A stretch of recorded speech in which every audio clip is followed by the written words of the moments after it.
Yo necesito consumir un arte de alguien que se está arriesgando, de alguien que se está cuestionando, de alguien que está haciendo preguntas, no de alguien que quiere una respuesta inmediata.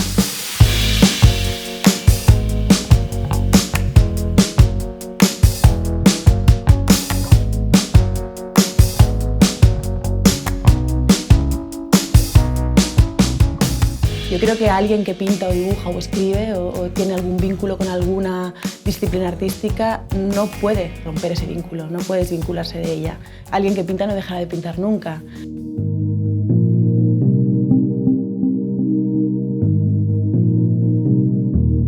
Yo recuerdo cuando acabé Bellas Artes, que empecé a trabajar cualquier cosa que surgía, y gracias a esos trabajos pude tener un espacio donde seguir pintando, ¿no? Y era muy consciente en aquel momento de que yo estaba teniendo mucho éxito, ¿no? Porque no había dejado de pintar, porque estaba haciendo cualquier cosa para poder seguir pintando. Para mí era más importante poder mantener el taller incluso que poder mantener mi casa.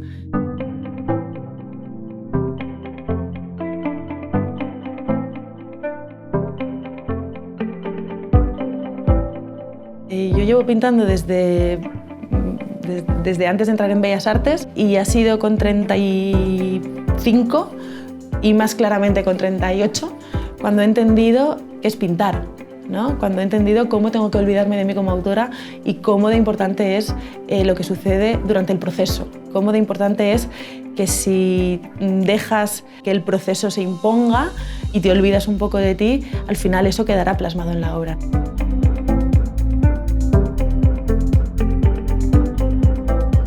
Para mí era importante con la SED volver a una técnica que me obligara a parar, como es el grabado.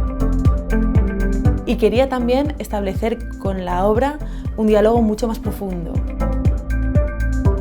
¿Qué hay de un autor en cada técnica? Pues lo que necesita explicar.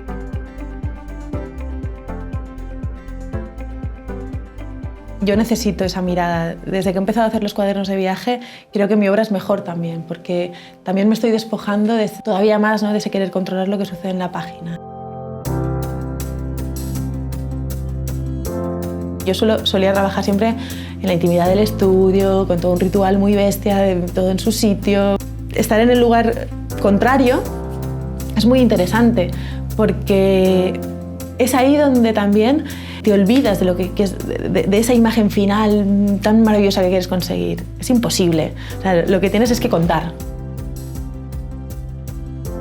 Lo que más me gusta es observar a las personas e intentar retratarlas.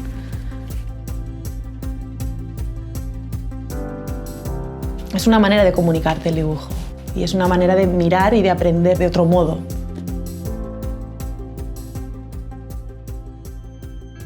Cuando ves que tu trabajo le sirve a una gran masa de mujeres, entiendes que al final lo individual se borra. Si no fuera por la sororidad, seguramente no me habría atrevido a publicar Roedores del modo en que lo he publicado. Que este libro esté haciendo que haya tantas personas, tanto hombres como mujeres, que sanen de alguna manera con una experiencia trágica como es la de las pérdidas gestacionales, eso sí que es éxito. Y es que muchas veces no tenemos el léxico para nombrar ciertas cosas, sobre todo ciertas cosas que afectan a las mujeres, ¿no? Todavía es un léxico que tiene que crearse. Y yo entendí a través de La Mancha, entendí algo muy duro a través de la abstracción, ¿no? Cuando entré a trabajar con Random House, les pedí ilustrar un clásico. Y fue muy interesante la propuesta del Año del Pensamiento Mágico, porque para mí es un libro muy importante, porque habla del duelo. Esta es la imagen de portada, que está hecha con grafito acuarelable y con grafito. La técnica del grafito acuarelable aparece con bastante frecuencia en el libro. Estas son las serpientes, ¿no?, que para ti tiene una carga simbólica muy bestia. Este es uno de los aguafuertes que aparece en el libro. Entonces, esta es la plancha de la que parto para crear dos imágenes en espejo de una persona que se está viendo a sí misma y está viendo cómo desaparece. Esto, por ejemplo, que empecé a trabajarlo de un modo muy visceral, ¿no? También muy vinculado con mi proyecto de los embriones y las pérdidas gestacionales. Ella habla de un torbellino, ¿no? De un torbellino que se lleva todo lo que nos ha estado contando. Para mí es muy importante cuando trabajo con alguien ser capaz de hacer mío ese proyecto, respetando absolutamente la autoría, pero sentirlo mío.